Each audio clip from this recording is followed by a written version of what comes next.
سنت اور بدعت کے عنوان سے کچھ باتیں آج کی اس نشست میں آپ کے گوش گزار کروں گا۔ بارگاہ رب العزت میں دعا ہے کہ وہ مجھے کلمہ حق کہنے کی توفیق مرحمت فرمائے۔ سنت ایسے طریقہ مسلوکہ کو کہتے ہیں جو حضور علیہ السلام نے چل کر کے ہمیں دکھلایا اور ہمارے لیے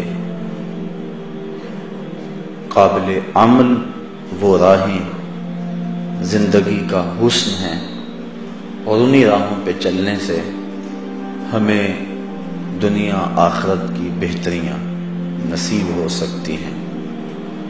وہ عمل حضور نے خود کیا یا ارشاد کیا، یا حضور علیہ السلام کے سامنے کوئی کام ہوا اس پہ نفی نہ کی، یا حضور علیہ السلام کے بعد خلفائے راشدین نے اس کو جاری کیا، تو اصطلاح شریعت میں اس کو سنت کہا جاتا ہے۔ اللہ تعالیٰ جل شانہ نے اپنے محبوب کے انداز حیات کو اتنا حسین بنایا ہے کہ اٹھنے والا ایک ایک قدم حسن اور جمال کا مرقع ہے، جدھر سے وہ گزرتے گئے روشنیاں بکھیرتے گئے، اور جہاں چند لمحوں کے لیے ٹھہرے وہاں اجالے بھی ٹھہر گئے۔ نشور واحدی نے اس کو اپنا لہجہ دیا تو اخیر کر دی، وہ کہتا ہے چند لمحوں کے لیے ٹھہرے تھے تم جس پیڑ کے نیچے، چند لمحوں کے لیے ٹھہرے تھے تم جس پیڑ کے نیچے، سنا ہے آج تک اس پیڑ کا سایہ مہکتا ہے۔ اس پیڑ کے سائے سے آج بھی روشنی نکل رہی ہے، خوشبو آ رہی ہے، جہاں وہ چند لمحوں کے لیے بیٹھ گئے، جہاں سے گزرے وہاں روشنی پھیل گئی۔ ستارے اس راستے کے ذروں کی بلائیں لیتے ہیں جن ذروں پر حضور کے قدوم میمنت لزوم آئے۔ ہمارے لیے حضور کی زندگی کا ایک ایک لمحہ اور ایک ایک عمل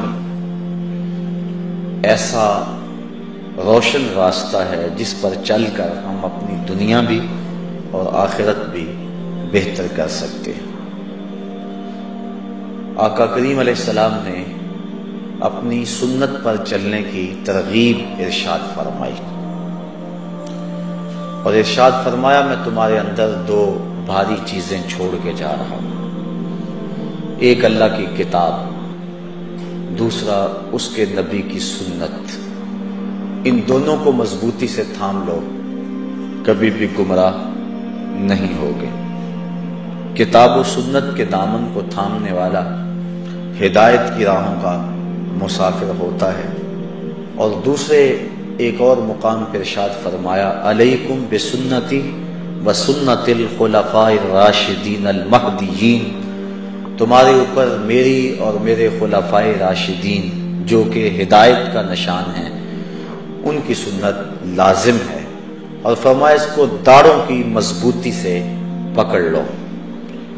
اور ایک اور مقام پہ ارشاد فرمایا، النکاح من سنتی من راغب عن سنتی فلیس منی، نکاح میری جملہ سنتوں میں سے ایک سنت ہے، اور جس نے میری کسی ایک سنت سے بھی اعراض کیا تو اس کا ہمارے سے کوئی تعلق نہیں ہے، فلیس منی، میرے سے اس کا رشتہ نہیں ہے۔ نکاح کو سنت قرار دیا اور ساتھ فرمایا کہ یہ میری سنتوں میں سے ایک سنت ہے، اور جس نے میری کسی سنت کو چھوڑا، فمن راغب عن سنتی، اس کا یہ مطلب نہیں ہے کہ جس نے نکاح کو چھوڑا، نکاح بھی سنت ہے، نکاح بھی اس کے اندر مندرج ہے، لیکن جو الفاظ حدیث ہیں وہ یہ ہیں کہ من راغب عن سنتی، جس نے میری کسی سنت سے بھی اعراض کیا، منہ پھیرا، رخ پھیرا، تو فرمایا کہ اس کا میرے سے کوئی نہیں ہے۔ تو یہ کس قدر سخت وعید ہے حضور علیہ السلام کی طرف سے ان لوگوں کے لیے جو حضور کی سنت کا ترک کرتے ہیں۔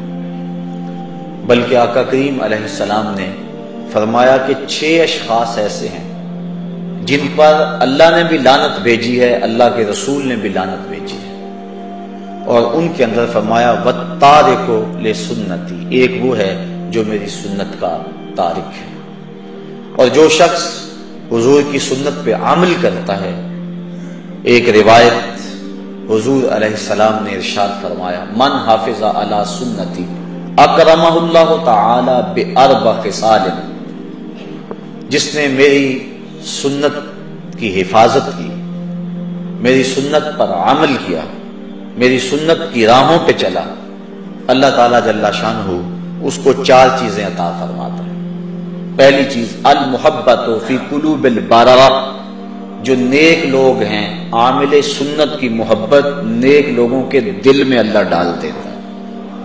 یہ آپ کے شہر سیالکوٹ کی بات ہے کہ ملا عبد الحکیم میر سیالکوٹی علیہ رحمہ جب مطالعہ کے لیے بیٹھتے تھے تو وقت کا حاکم، اس نے ایک ملازم آپ کی لائبریری میں مقرر کیا ہوا تھا جو مٹی کے برتن کے اندر بادام روغن ڈال کر آپ کے پاؤں کے نیچے رکھتا تھا تاکہ آپ کے دماغ کو اس سے تراوت پہنچتی رہے، اور جب آپ مطالعہ کی میز پہ بیٹھتے تھے تو آپ کے پاؤں اس بادام روغن میں ڈوبے رہتے تھے۔ 8-10 دن کے بعد وہ بادام روغن بدلا جاتا اور اس کی جگہ نیا ڈالا جاتا، تو جو بدلا جاتا اس کو پھینکا نہ جاتا، بادشاہ کا حکم تھا کہ اس کو میرے دربار میں بھیجا جائے۔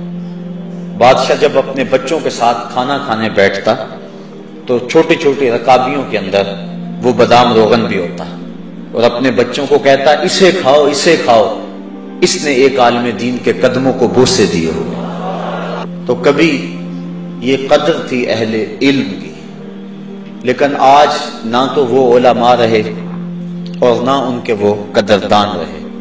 اقبال کہتا ہے آن کدا بشکست و آن ساکی نمان، ذوق و شوق و آگہی باقی دمان، آج وہ پیالہ ہی ٹوٹ گیا اور وہ ساکی بھی نہ رہا، اور اگر کہیں کوئی ہو بھی تو وہ کہتا ہے رو رہی ہے آج ایک ٹوٹی ہوئی مینا اسے، کل تلک گردش میں جس ساکی کے پیمانے رہے، خیر تو ساکی سہی لیکن پلائے گا کسے، اب نہ میکش رہے باقی نہ میں خانے رہے، رو رہے ہیں آج وہ دشتے جنوں پرور جہاں، رقص میں لیلا رہی لیلا کے دیوانے رہے۔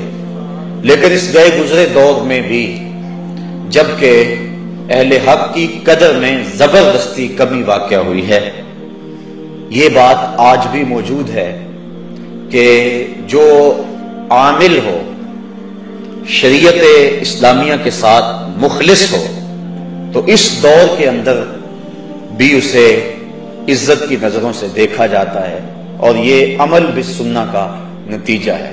اکرمہ اللہ تعالی باربع خصال المحبت فی قلوب البررہ، پہلی بات یہ ہے اس کے لیے نیک لوگوں کے دل میں محبت کے جذبات پیدا ہو جاتے ہیں۔ دوسری بات والہیبۃ فی قلوب الفجرہ، اور جو برے لوگ ہیں ان کے دلوں میں اس شخص کا رعب پیدا ہو جاتا ہے۔ اس نے کوئی اسلحہ تو نہیں اٹھایا ہوا، لیکن عمل بالسنہ کی برکت سے اس کو یہ دولت نصیب ہوتی ہے کہ برے لوگ اس سے خائف ہو جاتے ہیں، نیک لوگ اس سے محبت کرتے ہیں، برے لوگ اس سے خائف ہو جاتے ہیں۔ اور تیسرا والسعۃ فی الرزق، اللہ اسے رزق کے اندر برکتیں عطا فرما دیتے ہیں۔ اور چوتھی چیز والسعۃ فی الدین، اللہ اسے دین میں پختگی عطا فرما دیتے ہیں۔ دین میں پختگی مل جانا یہ بہت بڑی دولت ہے، ورنہ انسان آزمائش کے موقع پہ دین چھوڑ بیٹھتا ہے۔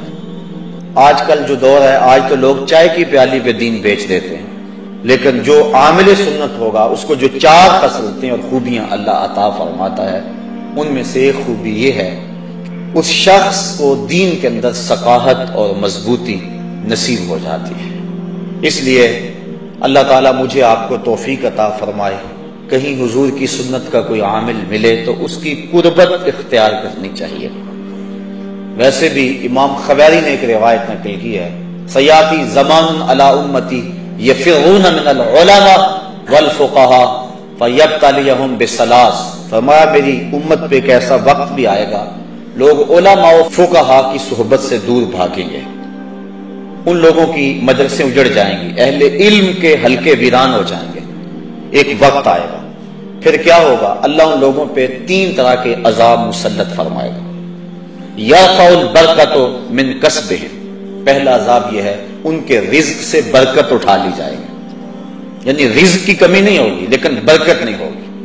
اور دوسرا، ظالم حکمران ان پر مسلط کر دیے جائیں گے۔ یہ قوم ہماری بڑی خوش ہوئی تھی کہ ایک ظالم سے جان چھوٹی، لیکن مستقبل میں مجھے تو کوئی توقع نہیں، بلکہ میں نے کہیں کہا تھا کہ ہم نے پھولوں کی آرزو کی تھی، آنکھوں میں موتیا اتر آیا۔ تو حالات کبھی بہتر نہیں ہوں گے اس طرح، جب تک ہم خود صحیح نہیں ہوں گے اتنی دیر تک حالات ٹھیک نہیں ہو سکتے ہیں۔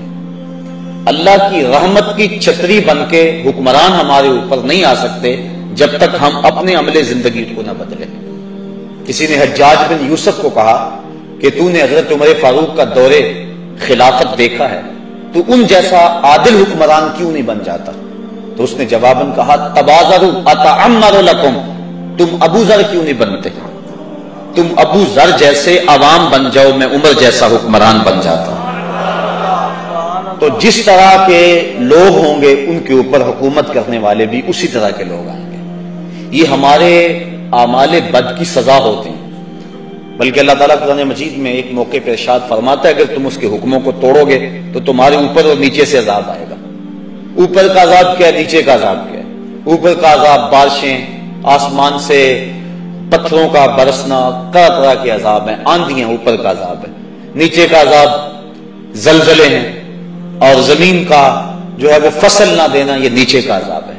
لیکن حضرت عبداللہ ابن عباس رضی اللہ تعالیٰ عنہ فرماتے ہیں کہ اوپر کا عذاب یہ ہے کہ تمہارے حکمران ظالم ہو جائیں گے، اور نیچے کا عذاب یہ ہے کہ تمہاری اولادیں اور تمہارے ماتحت، تمہارے ملازمین خائن ہو جائیں گے، نافرمان ہو جائیں گے، گستاخ ہو جائیں گے۔ تو یہ نیچے کا عذاب ہے۔ تو اوپر سے بھی عذاب، نیچے سے بھی عذاب۔ سارے دن کا تھکا ہوا بندہ شام کو گھر پہنچا تو گھر میں نو ساس کا جھگڑا جاری تھا۔ اب اگر بیوی کو کچھ کہے تو گھر اجڑتا ہے، اور ماں کو کچھ کہے تو دونوں جہاں اجڑتے ہیں۔ بندہ پھنس گیا، نہ وہ بات سمجھتی ہے نہ وہ بات سمجھتی ہے۔ تو یہ ہے اوپر سے بھی عذاب اور نیچے سے بھی عذاب۔ اللہ تعالیٰ ان عذابوں سے ہمیں محفوظ فرمائے۔ تو کہا دوسرا عذاب کہ ظالم حکمران ان پہ مسلط کر دیے جاتے ہیں، اور تیسرا عذاب وَيَخْرُجُونَ مِنَ الدُّنْيَا بِغَيْرِ الْإِيمَانِ، ان کا دنیا سے بغیر ایمان کے اٹھ جانے کا اندیشہ غالب ہو جائے گا۔ اور قرب قیامت کی نشانیوں میں سے حضور نے یہ ایک نشانی بیان فرمائی، یُصْبِحُ مُؤْمِنًا وَيُمْسِی کافرًا، بندہ صبح مومن ہوگا شام کو کافر ہوگا، شام کو مومن ہوگا اور صبح کو کافر ہوگا۔ اور ایمان محفوظ رکھنا اتنا مشکل ہو جائے گا جس طرح ہتھیلی کے اوپر آگ کا انگیارہ رکھنا مشکل ہو جاتا ہے۔ بندہ کہے گا جی کیا کروں، میں مجبور ہو گیا، اس کے بغیر چارہ کار ہی نہیں ہے، دین پہ عمل بڑا اوکھا ہو گیا جی، چلا ہی نہیں جا سکتا، جھوٹ کے بغیر کاروبار ہی نہیں چلتا۔ وہ طرح طرح کے بہانے بنائے گا اور حالات ایسے ہو جائیں گے۔ یہ اس کی بدعمالیوں کی سزا ہے جو اس کو ملے گی، اور اس کے لیے دنیا کے حالات اور معاشرتی نظم ایسا بن جائے گا کہ وہ بچنا چاہے گا بھی تو بچ نہیں سکے گا۔ کوئی اپنی اولاد کی وجہ سے جہنم کا شکار ہوگا، کوئی شخص اپنے ملازمین کی طرف سے، کوئی اپنے کاروبار کی وجہ سے، بلکہ ایک روایت میں آتا ہے ایک عورت 4 مردوں کو جہنم میں لے جائے گی۔ عرض کیا حضور وہ کیسے؟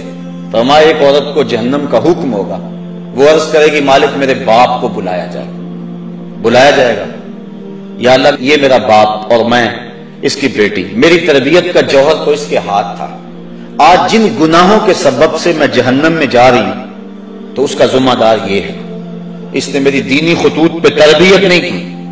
اب وہ باپ جس نے اپنی بیٹی کی ہر فرمائش پوری کی لیکن دین نہیں دیا، وہ قیامت کے دن رب کے سامنے کیا جواب دے گا؟ اللہ تعالیٰ فرمائے گا اسے بھی پکڑو، اس کے باپ کو بھی پکڑو اور دونوں کو جہنم میں لے جاؤ۔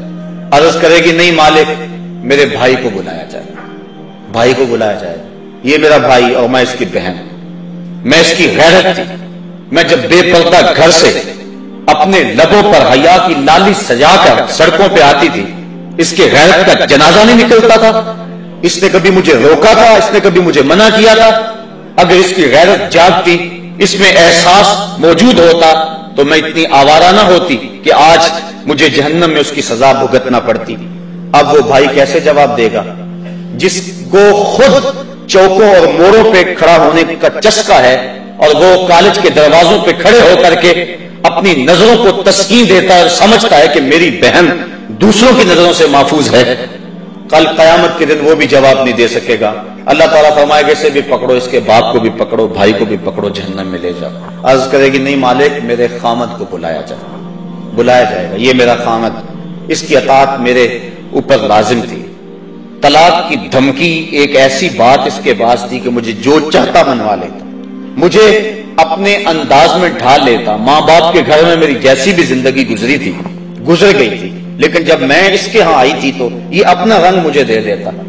اب وہ خامد کیا جواب دے گا جو خود عورت کی باہوں میں باہیں ڈال کر پارکوں میں گھومتا ہے اور دوستوں کو چائے پہ بلوا کے اپنی بیوی کو بے پردہ سامنے بٹھوا کے کہتا ہے بتاؤ بھابھی کیسی ہے، جو اپنے دوستوں سے اپنی بیوی کے حسن کی داد مانگتا ہے، کل قیامت کے دن وہ بے غیرت خامد کیا جواب دے گا؟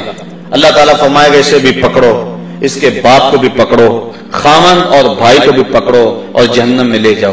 عرض کرے گی نہیں مالک میرے بیٹے کو بھی بلایا جائے، بیٹے کو بلایا جائے گا، یہ میرا بیٹا اور میں اس کی ماں، میرے سینے میں تو نے تڑپتی ہوئی ممتا رکھ دی تھی، اس کے چہرے کی اداسی میری زندگی میں اجاڑ ڈال دیتی، میری زندگی کا سارا حسن اس کے چہرے کی خوشی سے وابستہ تھا۔ اب یہ اگر مجھے کہتا کہ امی میں کھانا نہیں کھاؤں گا، تو نماز نہیں پڑھتی ہے، تو گھر سے بے پردہ نکلتی ہے، تو کیا میں اپنے اس بچے کی رضا کے لیے اپنے مزاج کو نہ بدلتی؟ اب وہ بھی کوئی جواب نہیں دے گا جس نے ہر خواہش پر مچلنا سیکھا تھا اور اپنی فرمائش کو ماں باپ سے پورا کروایا تھا، لیکن دین کے بارے میں کبھی اس نے اپنے ماں باپ کے کسی معاملے کے اندر کسی حکمت سے بھی کوئی بات نہیں کی تھی۔ اللہ تعالیٰ فرمائے گا اسے بھی پکڑو، اس کے بھائی باپ بیٹے اور خامن کو بھی پکڑو اور پانچوں کو گھسیٹ کے جہنم میں لے جاؤ۔ فرمایا اس طرح ایک عورت 4 مردوں کو جہنم میں لے جائے۔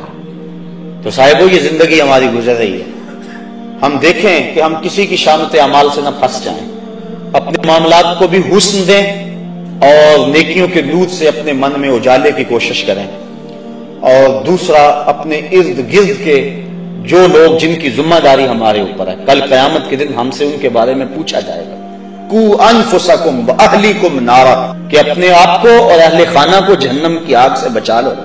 کل کوئی عذر مسموع نہیں ہوگا، نہ ادھر ادھر کی بات کر مجھے یہ بتا قافلہ کیوں لٹا، مجھے رہزنوں سے غرض نہیں، تیری رہبری کا سوال ہے۔ تو سربراہ تھا خاندان کا تھا، خاندان کیوں لٹ گیا؟ اس کے مزاج میں لادینیت کیسے آ گئی، آوارگی کیسے آ گئی؟ تو اس کا سربراہ تھا، تو قیامت کے دن سربراہ سے سوال کیا جائے گا۔ اللہ تعالیٰ جل شانہ ہمیں ایسے اعمال کرنے کی توفیق دے کہ کل قیامت کے دن ہم سرخرو ہو جائیں۔ اب حضور علیہ السلام کی سنت یہ ایک ایسا نور ہے جس کو اپنانے سے بندہ اللہ کی رحمتوں کا حقدار بنتا ہے۔ اس کی ایک سادی سی مثال میں آپ کے سامنے رکھنا چاہوں گا۔ حج و زیارت کے لیے حرمین طیبین میں حاضری کا شرف نصیب ہوا ہوگا، بڑا خوبصورت منظر وہاں ہوتا ہے، صفا اور مروہ، ہر حاجی اور ہر معتمر وہاں دوڑتا ہے، دوڑ لگی ہوئی ہے، بچے بھی دوڑ رہے ہیں، بوڑھے بھی دوڑ رہے ہیں، جوان بھی دوڑ رہے ہیں، اور جس سے دوڑا نہیں جاتا اس نے اپنے آپ کو ریڑھی میں ڈلوایا ہوا ہے اور وہ بھی دوڑ رہا ہے۔ یا اللہ، یہ دوڑنا بھی کوئی عبادت ہے؟ اسلام تو ایک لمحہ بھی بے مقصد گزارنے سے میں روکتا ہے، یہ اسلام کا حسن ہے۔ حضرت ابو بکر بن داسا کہتے ہیں کہ حضرت امام ابو داؤد نے اللہ کے رسول علیہ السلام کی 5 لاکھ حدیثوں کو جمع کیا، اور ان 5 لاکھ حدیثوں میں 4000 حدیثوں کا انتخاب کیا۔ 5 لاکھ حدیثوں کا خلاصہ جو تیار کیا وہ 4000 حدیثیں تھیں، ان میں سے مناقب اور زہد کی احادیث نکال کر جن سے احکام ثابت کیے وہ صرف 800 حدیثیں تھیں، اور فرمایا میں ان 800 حدیثوں میں سے پھر 4 حدیثوں کا انتخاب کیا، کہا اگر ان 4 حدیثوں پہ عمل کر لو تو تمہاری دنیا اور تمہارے دین کے لیے یہ 4 حدیثیں ہی کافی ہیں۔ ان 4 حدیثوں میں سے ایک حدیث یہ ہے، من حسن اسلام المرء ترکہ ما لا یعنی ہے، آدمی کے اسلام کا حسن یہ ہے کہ وہ ہر بے مقصد کام کو چھوڑ دے۔ تو یہ اسلام کا مزاج ہے۔ قدم اٹھانے سے قبل مومن سوچتا ہے اس کا فائدہ کیا ہوگا۔ اب 3.5 میل کی دوڑ ہے اور وہاں حاجی اور معتمر دوڑ رہا ہے، دل میں خیال پیدا ہوتا ہے کہ یہ مقصد کیا ہے۔ حضرت ہاجرہ تو دوڑ رہی تھی، پانی کے لیے دوڑ رہی تھی، بیٹے کو پانی چاہیے تھا، بیٹا تڑپ رہا تھا۔ حاجی کی تو بغل میں پانی کی بوتل ہوتی ہے، وہ پانی کے لیے تو نہیں دوڑ رہا ہوتا۔ امیر بھی دوڑ رہے ہیں، غریب بھی دوڑ رہے ہیں، بچے بھی دوڑ رہے ہیں، بوڑھے بھی دوڑ رہے ہیں، بہت ساری فیملیاں گئی ہوتی، چھوٹے چھوٹے بچے بھی دوڑ لگا رہے ہوتے ہیں۔ کیا وہ منظر ہوتا ہے، بادشاہ بھی دوڑ رہے ہیں، کج کلا بھی دوڑ رہے ہیں، غریب بھی دوڑ رہے ہیں، امیر بھی دوڑ رہے ہیں، اور ان راہوں پہ نبی بھی دوڑے ہیں، ولی بھی دوڑے ہیں، غوث القطب اور ابدال بھی دوڑے ہیں، خود امام الانبیاء بھی دوڑے ہیں۔ یا اللہ، یہ دوڑنا بھی کوئی عبادت ہے؟ یہ دوڑے لگی ہے، سروں کا سمندر نظر آ رہا ہے، کوئی ادھر جا رہا ہے، کوئی ادھر آ رہا ہے، پانی کی بوتلیں بغل میں رکھی ہوئی ہیں، پانی بھی نہیں چاہیے، بیٹے بھی ساتھ ہیں، یہ کیوں دوڑ رہے ہیں؟ اللہ نے کہا کہ میری بندی نے راہوں پہ دوڑی تھی۔ یہ پروٹوکول ہے، یہ اعزاز ہے، یہ تکریم ہے۔ ذرا منظر تصور میں لائے نا، جب سیدہ ہاجرہ کو حضرت ابراہیم نے چھوڑا، اللہ کا حکم تھا، رات کو چھوڑا، صبح رخصت ہونے لگے، حضرت ہاجرہ آگے بڑھی، تمسکت بعضیالہ، دامن کو تھام لیا، کہا میرے شوہر نامدار اس وادی بے آب و گیا میں چھوڑ کے کہاں جا رہے ہیں ہمیں؟ ایسی وہ وادی جہاں انسان تو کیا حشرات الارض بھی نہیں پائے جاتے تھے، وہاں انسانی اور حیوانی زندگی کیا، وہاں نباتات بھی نہیں تھے۔ مورخ اسلام حفیظ جلندری اس وادی کا نقشہ کھینچتا ہے، وہ کہتا ہے وہ وادی جس میں وحشت بھی قدم رکھتی تھی ڈر ڈر کے، جہاں پھرتے تھے آوارہ تھپیڑے بادے سر سر کے، جہاں پہ گھاس اگتی ہے، جہاں نہ پھول کھلتے ہیں، مگر یہ سرزمین ہے آسماں بھی جھک کے ملتے ہیں۔ وہ بے آب و گیا وادی، اور تنہا عورت، گود میں بچہ، اور کوئی وہاں پانی کا انتظام بھی نہیں ہے۔ تو دامن پکڑا اپنے شوہر کا، کہا اس تنہائی میں چھوڑ کے کہاں جا رہے ہیں؟ حضرت ابراہیم نے کوئی جواب نہیں دیا، پھر قدم اٹھایا، پھر دامن پکڑ لیا، کہا کیوں چھوڑ کے جا رہے ہو؟ پھر کوئی جواب نہ دیا۔ جب تیسرا قدم اٹھایا تو حضرت ہاجرہ نے خود کہا کیا ہمارے رب کا یہ حکم ہے؟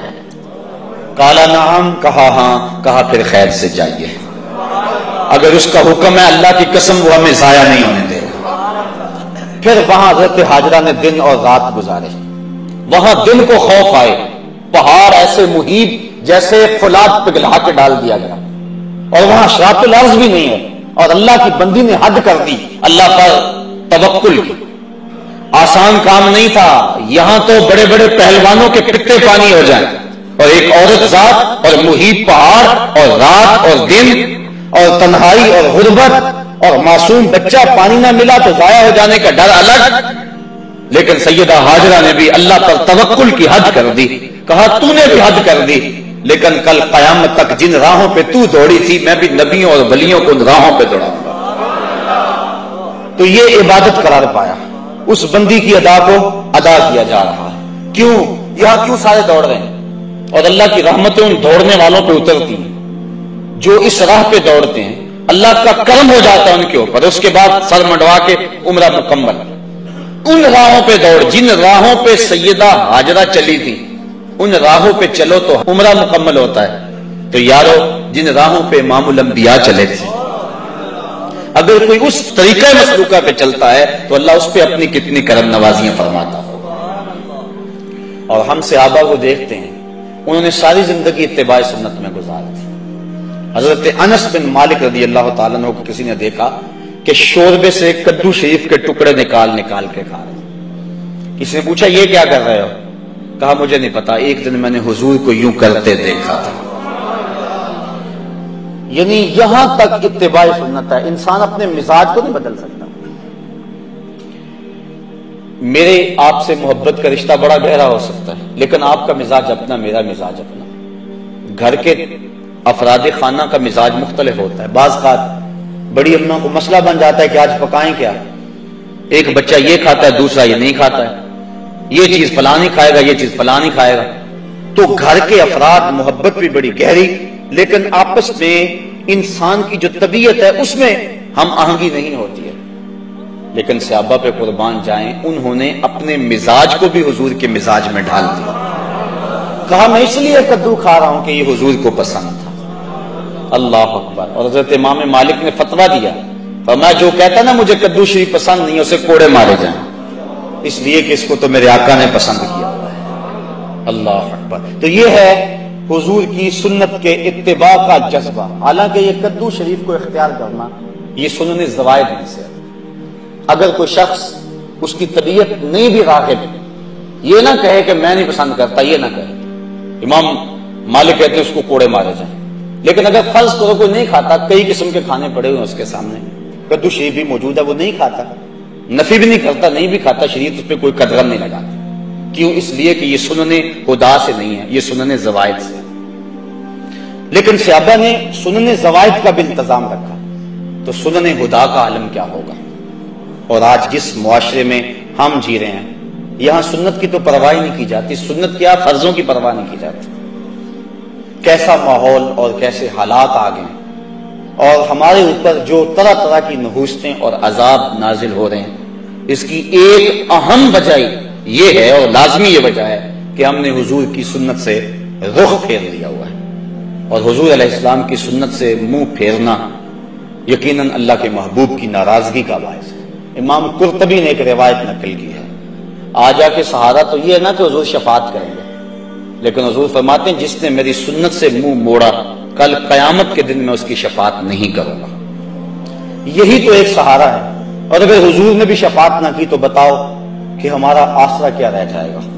تو صاحبو، سنت پر عمل یہ ایک مومن کا شعار ہے اور مومن کا مزاج ہے. اور آقا کریم علیہ السلام نے اپنی سنتوں کے احیاء پر کتنا پیارا وعدہ دیا کہ جو فساد امت کے دور میں میری ایک سنت کو زندہ کرے گا، اللہ اسے 100 شہیدوں کا ثواب عطا فرمائے. ایک شہید کا درجہ تھوڑا نہیں ہے، اس کے خون کا قطرہ زمین پر گرنے سے قبل اس کے سارے گناہ معاف کر دیے جاتے ہیں. اس نے اپنی جان جیسی متاع عزیز وار دی ہوتی، لیکن جو سنت پہ عامل ہوگا تو اس کو 100 شہیدوں کا ثواب ملے گا. اس لیے کہ سنت پہ عمل کرنا فساد امت کے دور میں انتہائی مشکل ہے. نفس روکتا ہے، معاشرہ روکتا ہے، گھر والے روکتے ہیں. ایک زمانہ تھا کہ ایک نوجوان کی شادی ہونے لگی تو اس کے گھر والوں نے اس کو کہا کہ آپ داڑھی کٹوا دیں، لیکن وہ اڑ گیا. اس کے گھر والے میرے تک پہنچے کہ یہ آپ کے درس وغیرہ سنتا ہے، تو آپ جو ہے وہ اسے سمجھائیں کہ یہ داڑھی منڈوا دے. میں نے کہا اس میں کیا حرج ہے داڑھی میں؟ تو کہنے لگا کہ وہ اس کا بھائی بھی سا کہنے لگا یہ میرے سے چھوٹا ہے، لیکن داڑھی کی وجہ سے مجھ سے بڑا نظر آتا ہے. میں نے کہا یہی تو حضور کی سنت کا کمال ہے کہ سنت چھوٹوں کو بھی بڑا بنا دیتی ہے. تم کہتے ہو یہ بڑا نظر آتا ہے، یہی تو سنت کا کمال ہے. سنت عزت دیتی ہے اور بڑائی دیتی ہے. میں نے کہا میں تو پتہ نہیں کتنے درسوں کا نتیجہ ہے اور اللہ سے کتنی دعائیں مانگتا ہوں اپنے سامعین کے لیے کہ یا اللہ جو میں کہوں ان کے دل میں اتار دے. تو میں نے جس کو خون جگر سے سینچا ہے، کیا تمہارے کہنے پہ اس کو روک دوں؟ یہ کیسے ہو سکتا ہے؟ میں نے کہا میں تو اس کو تھپکی دوں گا کہ جمع رہنا، ڈٹا رہنا، تیرے اوپر اللہ اس کے رسول کا سایہ رہے گا. تو یہ کیسا ماحول آ گیا، کیسے حالات آ گئے. لوگ کہتے ہیں کسی کو مسیتڑ کا تانا، وہ فلاں تو مسیتڑ ہو گیا، کسی کو کچھ کہہ دیا، کسی کو کچھ کہہ دیا. تو بعض بات ایسا ہوتا ہے کہ کوئی شخص جس نے سنت رسول چہرے پہ رکھی ہے اس سے کوئی ناسزا کام سرزد ہو جاتا ہے، تو ہمارے معاشرے میں جھٹ جو ہے وہ اس کے اوپر حملہ ہوتا ہے. وہ جا رہا تھا وہ بندہ سائیکل پہ، تو لمبی لمبی اس کی داڑھی تھی تو وہ بریک نہ لگی تو وہ کسی میں سائیکل لگ گیا. اس نے کہا اتنی بڑی داڑھی رکھی ہوئی ہے. اس نے کہا یار داڑھی ہے، بریک تو نہیں ہے. یعنی اس کا تعلق کیا ہے بریک سے؟ لیکن ہمارے معاشرے کے اندر سنت کو خفیف جانا جاتا ہے، اور جس کے نتیجے میں اللہ تعالیٰ کی طرف سے ہمارے اوپر یہ وبال ہے کہ ہم ہر وقت مشکلات اور دکھوں میں مبتلا ہیں. حضور نے فرمایا عرب جب تک امامے کا انتظام رکھیں گے دنیا پہ غالب رہیں گے. اور جب امامہ چھوڑ دیں گے تو ان کا غلبہ دنیا سے ختم ہو جائے گا۔ اور آپ دیکھ رہے ہیں جب سے انہوں نے یہ لباس اتار کے وہ اپنا الگ سا قومی لباس بنا لیا تو ان کا روب زمانے سے ختم ہو گیا، تو سنت کے دم سے روب ہے۔ اور فرمایا الامائم تیجان العرب، امامے تو عربوں کے سر کا تاج ہے۔ اور جب بدر کے دن فرشتے نازل ہوئے تھے تو ان کے سروں کے اوپر امامے بندھے ہوئے تھے۔ اس طرح داڑھی شریف یہ حضور علیہ السلام کی سنت ہے۔ خسرو پرویز کے دو قاصد حضور کی خدمت میں آئے، لیکن ان کی منڈی ہوئی داڑیاں اور بڑی ہوئی مونچھیں حضور کے سامنے جب آ کے بیٹھے تو حضور نے فرمایا یہ تم نے کیا شکل بنا رکھی؟ تو انہوں نے کہا ہمارے خداوند خسرو پرویز نے ہمیں داڑھی منڈانے کا حکم دیا۔ تو حضور علیہ السلام غصے میں آ گئے، فرمایا تمہارے جھوٹے خدا نے تمہیں داڑھی منڈانے کا حکم دیا اور میرے خدا نے مجھے داڑھی بڑھانے کا حکم دیا۔ تو ترغیب دی، بلکہ یہاں تک ایک تو ہے کہ داڑھی نہ ہو، دوسرا ہے کہ سنت کی مقدار تک نہ ہو، لیکن حضور کا فرمان سنیے اور ذرا اس پہ غور کیجیے۔ ایک تو داڑھی رکھنا سنت ہے، دوسرا کم از کم مٹھی بھر، اور تیسری سنت یہ ہے کہ داڑھی کا استرسال، یعنی داڑھی کو لپیٹا نہ جائے، اس کے اندر مینڈیاں نہ بنائی جائیں جس طرح کہ کفار موتی پروتے تھے، یا اس کو تاؤ دے کر بالکل اس انداز سے اس کی سیٹنگ کی جائے کہ چھوٹی نظر آئے، اس کو کہتے ہیں اقد لحیہ۔ اور یہ بھی جو حضور نے ارشاد فرمایا من عقد لحیتہ انا محمدا بریء منہ، فرمایا جس نے اپنی داڑھی کو عقد کیا، داڑھی کو گانٹھیں دی، اس کو تاؤ دیے، فرمایا میری خبر پہنچا دو کہ اس سے محمد بیزار ہے۔ تو نہ صرف یہ کہ اس نے داڑھی رکھی ہوئی ہے اور ہے بھی وہ مقدار سنت کے مطابق، لیکن اس کو تاؤ دیتا ہے، تو حضور نے بیزاری کا اظہار کیا۔ اور جو حضور کی سنت کو ہی قطع کرتا ہے اور زبان سے وہ دعویٰ کرے کہ میں عاشق رسول ہوں، تو یہ کس طرح اس کے دعوے کو قبول کیا جائے گا؟ مرزا قتیل دہلی کا بہت بڑا شاعر تھا، اور فارسی اس دور میں قومی زبان تھی، بعد میں ریختی آئی، پھر اردو۔ ایران کا کوئی شخص تھا جس نے مرزا قتیل کے اشعار پڑھے تو بڑا خوش ہوا، دل میں ارماں جاگا کہ میں اس کی زیارت کر کے آؤں کہ وہ بڑا صوفی مزاج کوئی بزرگ ہے، چونکہ شعروں کے اندر جو مضامین تھے وہ صوفیانہ تھے۔ وہ سفر کر کے جب پہنچا، گھر کے دروازے کو دستک دی، انہوں نے کہا کہ مرزا صاحب حمام پہ گئے، تو وہ پیچھے حمام پہ چلا گیا، تو وہ حجام کے سامنے بیٹھ کے اپنی داڑھی کٹوا رہا تھا، منڈوا رہا تھا۔ اس کے ذہن میں کوئی اور نقشہ تھا، کوئی اور تصور تھا۔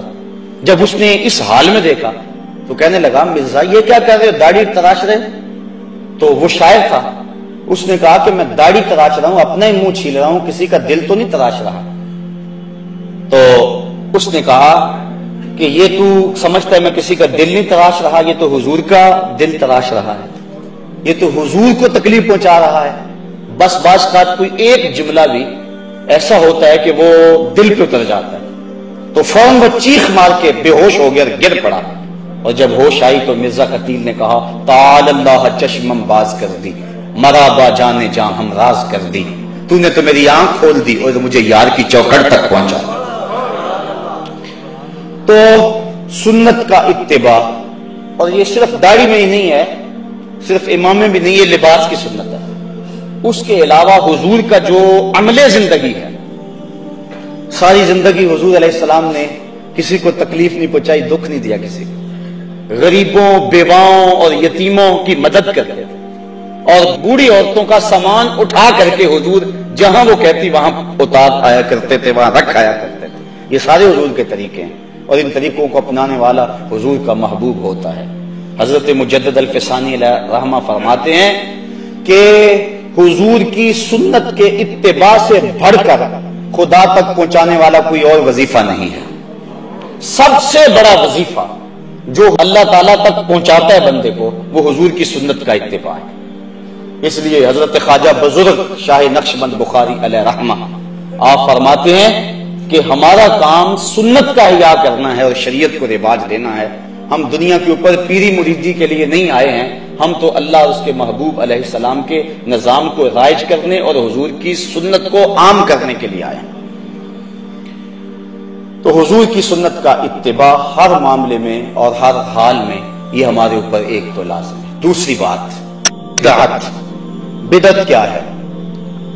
ایسا وہ طریقہ جس کی مثال حضور کے دور میں نہ پائی جائے، اس کو بدعت کہتے ہیں۔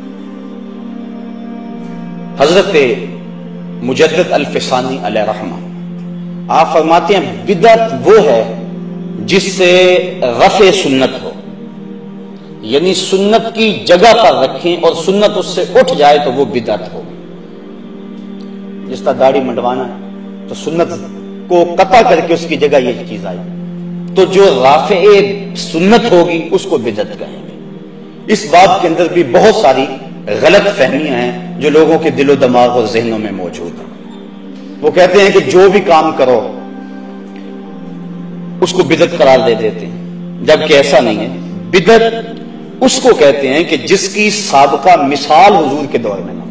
ایک چیز حضور کے دور میں ہے ہی نہیں، بعد میں آئی ہے، اگر وہ شریعت سے ٹکراتی ہے تو بدعت ہے، سنت کی رافع ہے تو بدعت ہے، لیکن اگر رافع سنت نہیں ہے تو بدعت ہے۔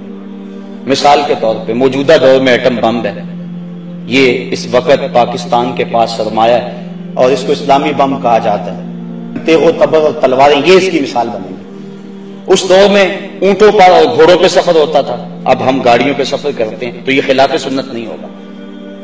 اس کی مثال سواری کی صورت میں وہاں موجود ہے، تو بدعت اسے کہیں گے کہ جس کی دور رسالت مآب یا دور خلفائے راشدین کے اندر کوئی مثال موجود نہ ہو، اور اگر کوئی مثال موجود ہے اس دور کے اندر اور کوئی کام بعد میں رائج کیا گیا تو وہ شریعت کے ضابطے سے ٹکراتا نہیں ہے تو اس کو بدعت نہیں کہیں گے، بلکہ حضرت امام ربانی شیخ مجدد الفسانی کے قول کے مطابق وہ سنت ہی ہوگی، اور دوسرے ملا علی قاری علیہ رحمہ اور حضرت شیخ عبدالحق محدث دہلوی کے بقول وہ بدعت حسنہ ہوگی۔ انہوں نے تقسیم کی ہے بدعت کو 5 درجوں میں، لیکن حضرت مجدد الفسانی فرماتے ہیں کہ وہ بھی سنت ہے، اور وہ اس پر حدیث ہے، حضور نے ارشاد فرمایا من سنّ فی الاسلام سنتن حسنتن فلہ اجرھا، جس نے اسلام میں کوئی نیا طریقہ رائج کیا تو اس کو اچھا طریقہ تھا تو اس کو اس کی جزا ملے گی،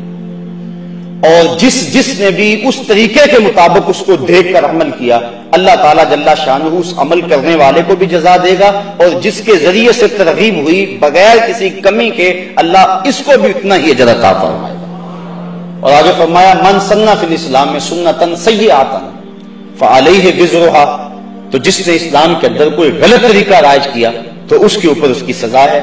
تو بدعت ہر وہ عمل ہے جس سے سنت کا رفع ہو جائے، سنت اٹھ جائے، اس کو بدعت کہتے ہیں۔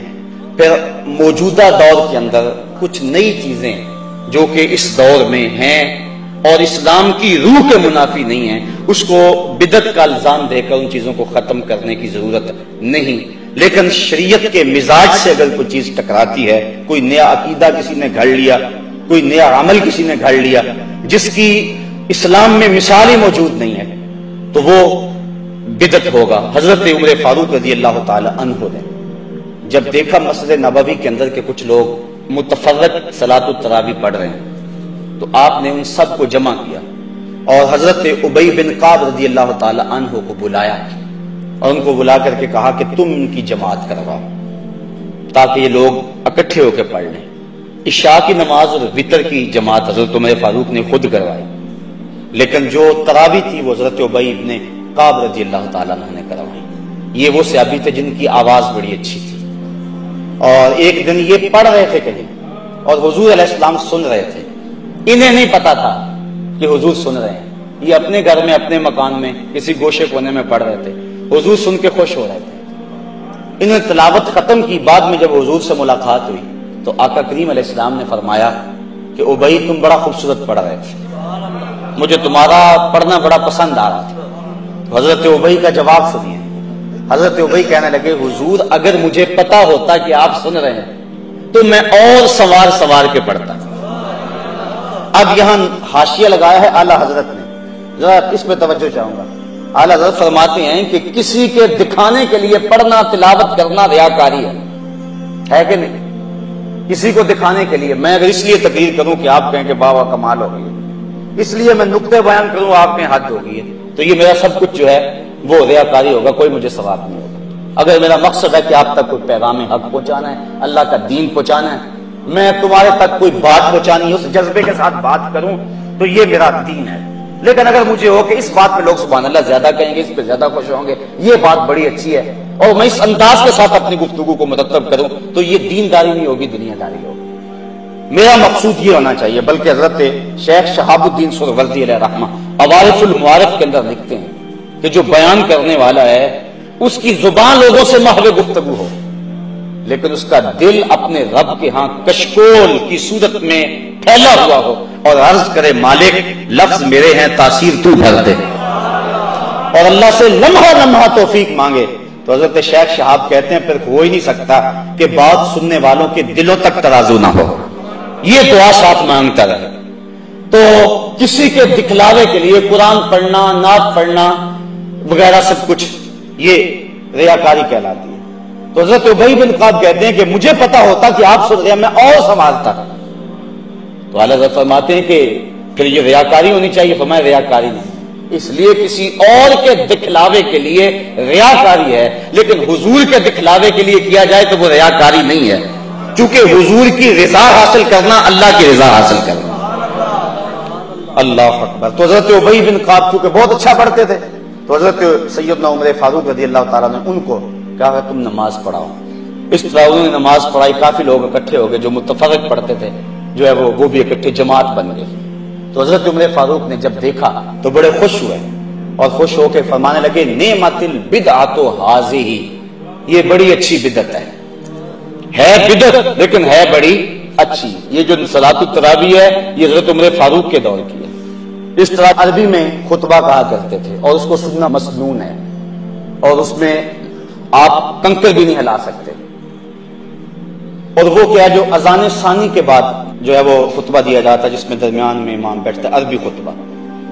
اب جب زمانہ گزرا، اسلام جگہ جگہ پہنچا، عجم کے لوگ جو تھے وہ عربی نہیں جانتے تھے، تو اب خطبہ دین سکھانے کے لیے، لوگوں کو اللہ سے ڈرانے کے لیے، پیغام حق کے ابلاغ کے لیے، تو عربی تو لوگ سمجھتے نہیں ہیں سارے، تو کیا کریں پھر؟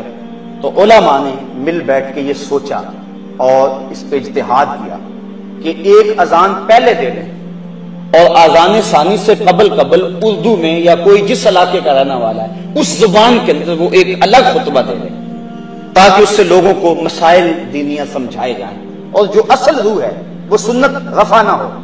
اگر اس کی جگہ آپ تقریر اردو کی لاتے تو پھر یہ بدعت ہوتا، یہ ایسی بدعت سیاح ہوتی جس سے رفع سنت ہوتا، لیکن سنت اپنی جگہ پہ برقرار ہے۔ لیکن یہ اردو خطبہ جو ہے جمعے کے اندر پہلے امام دیتا ہے اذان ثانی سے قبل، یہ حضور کے دور میں نہیں تھا، بعد میں ایجاد کیا گیا، بالخصوص عجم کے علاقوں میں جہاں دین کو سمجھانے کے لیے یہ ایک مؤثر ذریعہ تھا۔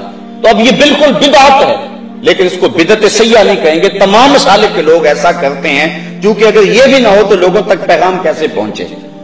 تو اصل چیز کو اپنی جگہ پہ رکھیں، یہ بات ذہن میں رکھیں، اصل چیز کو اپنی جگہ پہ رکھیں، اور اس کے ساتھ ضرورت کے تحت اگر آپ کوئی چیز شامل کر لیتے ہیں تو وہ بدعت بھی ہوگی، تو وہ بدعت سیاح نہیں ہوگی، بدعت حسنہ ہوگی۔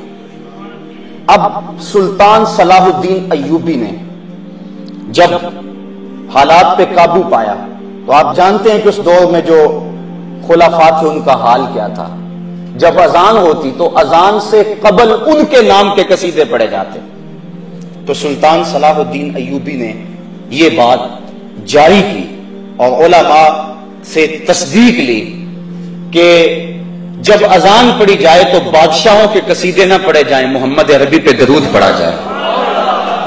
اذان اصل اپنی جگہ پہ رہی، جس طرح عربی خطبہ اصل اپنی جگہ پہ رہا اور ساتھ ملحق کر لیا گیا اردو خطبہ، اس طرح اذان اصل اپنی جگہ پہ رہی اور ساتھ ملحق کر لیا گیا درود شریف۔ اب کچھ لوگ کہتے ہیں تم درود شریف کو اذان کا حصہ سمجھتے ہو، یہ بات غلط ہے۔ اگر اذان کے اندر کوئی چیز شامل کی جاتی تو پھر حصہ بنتا۔ اب یہ اذان سے بالکل الگ ہے، پھر اذان کی ٹون الگ ہے، درود شریف کا جو ہے انداز الگ ہے۔ اذان میں کھڑا ہونے کی حالت الگ ہے، کانوں کے اندر انگلیاں لیتے ہیں، لیکن اس کی صورتحال جو ہے وہ درود کے اندر مختلف ہے، اور سننے والا سمجھتا اب یہ درود ہو رہا ہے اور اب یہ اذان شروع ہو گئی ہے۔ پھر اذان کا جواب دینا لازم ہے، واجب ہے، درود کا جواب دینا لازم واجب نہیں ہے، اور پھر اس کو کبھی چھوڑ بھی دیا جائے تو کوئی نہیں کہتا کہ آج اذان نہیں ہوئی۔ ہر جمعے میں جو اذان ثانی ہوتی ہے دوسری اذان، اس کے ساتھ درود نہیں پڑھا جاتا، لیکن کبھی کسی نے کہا کہ یہ آپ نے کیسے اذان دی؟ اگر یہ حصہ سمجھا یا مانا یا خیال کیا جاتا تو وہاں اعتراض اٹھ کے لوگ کرتے کہ یہ تم نے کیوں درود ساتھ نہیں پڑھا ہے۔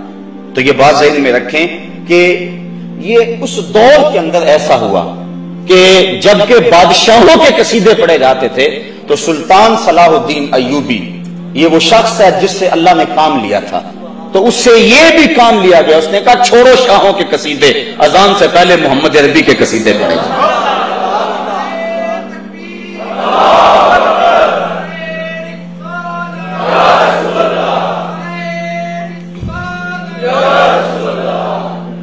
اب یہاں سوال یہ ہے کہ ہم اس کو لازم قرار نہیں دیتے، لیکن اس کے باوجود آج کل تقریباً یہ اذان کے ساتھ لازمی ہی پڑھا جاتا ہے، حصہ نہیں لیکن پھر بھی پڑھا جاتا ہے۔ تو اس کی وجہ یہ ہے کہ اگر کسی شریعت کے کام سے کسی جگہ پہ روکا جائے تو وہاں وہ کام کرنا لازم ہو جاتا ہے۔ اعلیٰ حضرت نے باقاعدہ ایک فتویٰ لکھا ہے قربان البقر کے نام سے۔ ہندوستان کے اندر یہ اس دور کے لوگوں نے، کچھ حکومت کے زر خرید لوگوں نے یہ فتویٰ دیا کہ چونکہ ہندوستان کے اندر گائے ذبح کریں گے تو تکلیف ہوگی ہندو کو، اس لیے اور باقی جانور بھی تو ہیں وہ ذبح کر لیں، آپ بکری کی قربانی دے لیں، آپ بھینس کی، آپ کسی اور شے کی قربانی دے لیں، دمبے کو ذبح کر لیں، لازمی ہے کہ آپ نے گائے ذبح کرنی ہے اور کسی کو تکلیف کیوں پہنچانی ہے؟ تو اعلیٰ حضرت نے اس دور کے اندر قربان البقر کے نام سے ایک رسالہ لکھا جس کے اندر دلائل قاہرہ اور باہرہ سے اس بات کو ثابت کیا کہ اور کسی جگہ پہ کسی اور طرح کی قربانی کا ثواب زیادہ ہوگا، جس کا گوشت زیادہ ہے اس کا ثواب زیادہ، لیکن ہندوستان کے اندر زیادہ ثواب تب ہوگا اگر گائے کو ذبح کیا جائے، چونکہ اسلام کے اس شعار کو مٹانے کی کوشش کی جا رہی ہے، لہٰذا تم رد عمل کے طور پہ اس کو آگے بڑھا دو۔ حضرت امام زین العابدین القول البدیع کے اندر امام سخاوی نے لکھا، انہوں نے کہا جب لوگوں نے پوچھا کہ جب قرب قیامت میں بڑے فتنے ہو جائیں گے تو ہمیں کیسے پتا چلے گا کہ حق پر کون لوگ ہیں، تو آپ نے فرمایا کہ جو حضور کی سنت پر عمل کرنے والے ہوں گے اور جماعت کے ساتھ وابستہ ہوں گے۔ تو انہوں نے کہا اگر بہت سارے لوگ یہ دعویٰ کریں کہ ہم جو ہے وہ سنت اور جماعت سے وابستہ ہیں تو پھر ہمیں کیسے پہچانے کہ ان میں سے حق والا گروہ کون سا ہے؟ تو سنو انہوں نے کیا کہا من علامات اہل سنہ کثرت الصلاۃ علی رسول اللہ، کہ اہل سنت کی پھر اس دور میں علامت یہ ہوگی کہ وہ کثرت کے ساتھ حضور پہ درود و سلام پڑھیں، اذان سے پہلے بھی اور جمعے کے بعد بھی، اٹھتے بیٹھتے چلتے پھرتے۔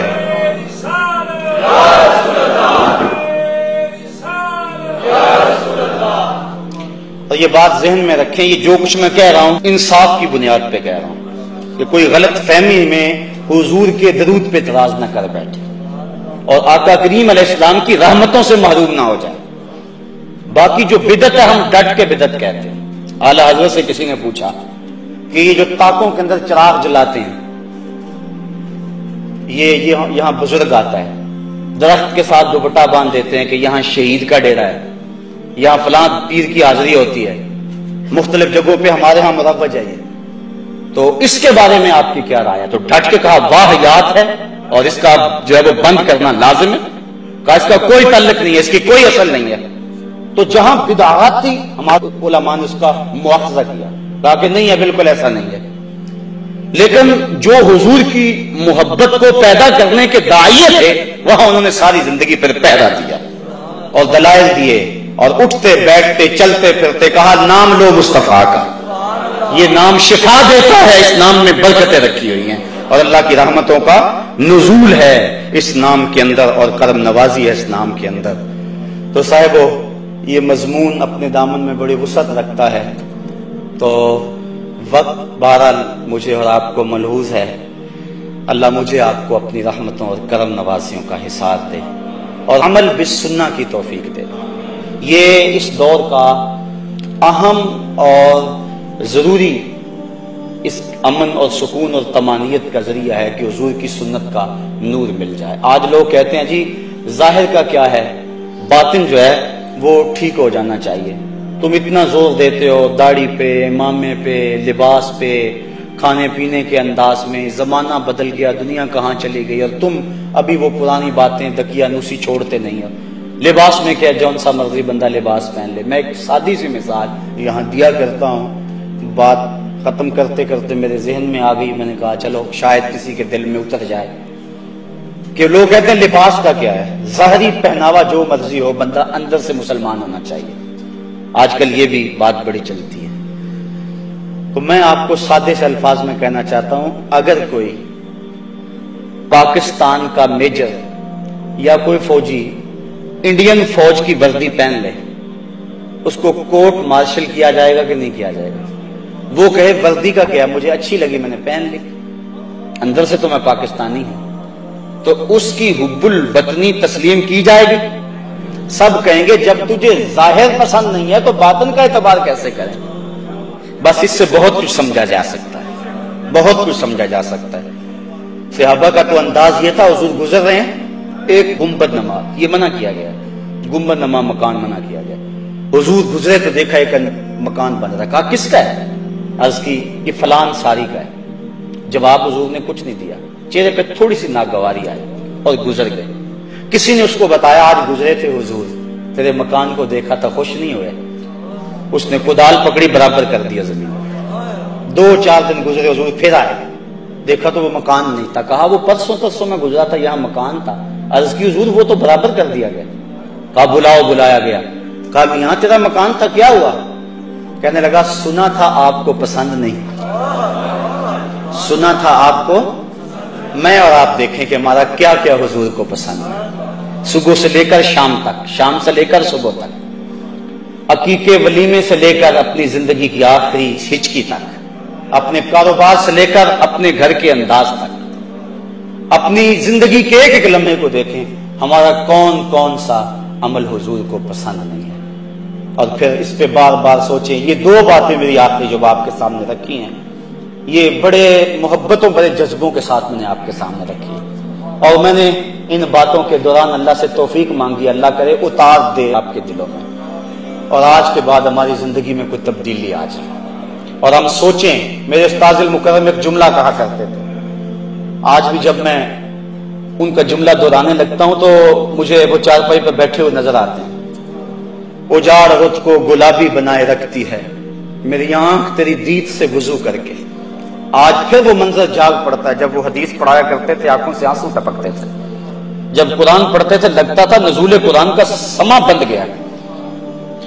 تو آپ فرمایا کرتے تھے بیٹا یہ نہ ہو کہ لوگ تمہیں جو ہے وہ پوچھیں تم کون ہوتے ہو اور تمہیں بتانا پڑے ہم مسلمان ہوتے ہیں، یہ دیکھو مذہب کے خانے میں اسلام لکھا ہوا ہے۔ آپ فرمایا کرتے تھے میاں نہ کسی کو پوچھنا پڑے نہ تمہیں بتانا پڑے، تمہاری شکل و صورت بذاقتہ اور کردار ایسا ہونا چاہیے، تم دور سے آ رہے ہو لوگ پہچان کے کہیں وہ دیکھو آقا کا غلام آ رہا ہے، تمہیں بتانا نہ پڑے، وہ خود کہیں آقا کا غلام آ رہا ہے۔ آقا کا نور آنکھوں پہ تو چہروں پہ اجالے ہوں گے، مصطفیٰ والوں کے انداز نرالے ہوں گے، دنیا میں بھی ان کے دم سے مقدر چمکا، محشر میں بھی ان کی رحمت کے حوالے ہوں گے۔ کتاب کا نام ہے بشر الکئی بلقاء الحبیب، امام سیوطی کی مصنفہ۔ ایک شخص اپنی داڑھی کو مہندی لگاتا تھا، حضور کی مبارک داڑھی میں 18 سے لے کر 21-22 تک سفید بال تھے۔ صحابہ نے تو حضور کی داڑھی کے بال بھی گنے ہوئے ہیں، کیسی نظر رہتی تھی جمال رسول پہ، اور انہیں ناز تھا اس پہ کہ ہم نے حضور کو دیکھا۔ حضرت ابو طفیل یہ صحابہ میں سب سے آخر میں انتقال فرماتے ہیں، 110 ہجری کو ان کا انتقال ہوا۔ حج کا موقع تھا، لوگوں کا ہجوم تھا، اونچے ٹیلے پہ چڑھ گئے اور لوگوں کہنے لگے میرے قریب آ جاؤ، اس وقت دنیا پہ کوئی اور آنکھ نہیں ان آنکھوں کے علاوہ جن آنکھوں نے حضور کو دیکھا، مجھ سے پوچھو حضور کے بارے میں تمہیں بتاؤں۔ انہیں فخر تھا، وہ ایک شاعر ہوا ہے ذوق، اس نے حد کر دی، وہ اپنے شاگردوں میں ایک دن کہنے لگا کہ آنے والی صدیاں تم پہ ناز کریں گی اے لوگوں، آنے والی صدیاں تم پہ ناز کریں گی اے لوگوں، تم نے ذوق کو دیکھا، تم نے ذوق سے باتیں کی ہیں، کہ زمانہ کہے گا انہوں نے ذوق سے باتیں کی، کہا تمہارے پہ زمانہ ناز کرے گا، تو جس نے ذوق کو دیکھا زمانہ ان پہ ناز کرتا ہے، اور جن کی آنکھوں نے محمد عربی کے چہرے کو دیکھا ان کی شان کا عالم کیا ہوگا۔ بغداد میں ایک بندہ روٹیاں بیچتا تھا، تازی روٹی 1 روپے کی، باسی روٹی 2 روپے کی۔ کسی نے کہا یار عجیب آدمی ہے، باسی روٹی 8 آنے کی ہونی چاہیے، تو اس کو 2 روپے کی بیچ رہا ہے۔ اس نے کہا نہیں لینی تو نہ لو، میرا ریٹ یہی ہے۔ کہا وجہ تو بتا، اتنی مہنگی یہ کیوں ہوگی باسی، یہ تو سستی ہونی چاہیے۔ کہا یہ جو باسی روٹی ہے یہ تازہ روٹی کی نسبت 1 دن حضور کے زمانے سے قریب ہے، کہ جس کو زمانہ رسالت مآب سے قربت ہو جائے اس کا وزن بڑھ جاتا ہے، اور جس کی آنکھوں نے جمال جہاں آرا کو دیکھا اس کا عالم کیا ہوگا۔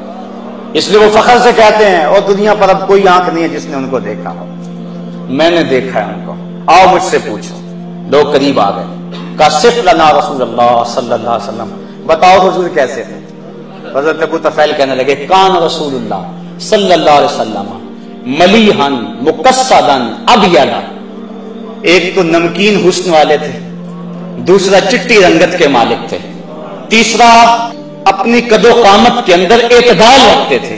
تو یہ حضور کا انہوں نے نقشہ بیان فرمایا حضرت ابو طفیل نے۔ تو زمانہ ناز کرتا تھا جنہوں نے حضور کو دیکھا، تو صحابہ نے حضور کی داڑھی کے مبارک بال بھی گنے ہوئے۔ یہ بات کہاں سے کہاں چلی گئی یار، ہمیں تو تسکین ہی تب ہوتی جب حضور کا تذکرہ ہو۔ اللہ اکبر۔ وہ کہتے ہیں جنگل میں کوئی مے خار مرا ہے، اسے انگور کے پتوں کا کفن دو۔ اچھا اسے اگر کیلے کے پتوں کا کفن دے دے پھر گزر نہیں ہوگی، ہنڈولے کے پتوں کا کفن دے دے، تھوڑے پتے لگیں گے کفن بن جائے گا۔ یہ انگور کے پتے تو چھوٹے چھوٹے ہوتے ہیں، لیکن شاعر کہتا ہے اسے انگور کے پتوں کا کفن دو۔ کیوں؟ اس لیے کہ مرنے والا مے خار ہے، اور شراب کشید ہوتی ہے انگور سے۔ مے خار کو تو تسکین تب ہوگی کہ اس کا کفن انگور کے پتوں کا ہوگا، تو سنی کو تسکین تو تب ہوگی کسی کے لبوں پہ نام محمد آئے گا، حضور کا تذکر آئے گا، تسکین ہو جائے گی۔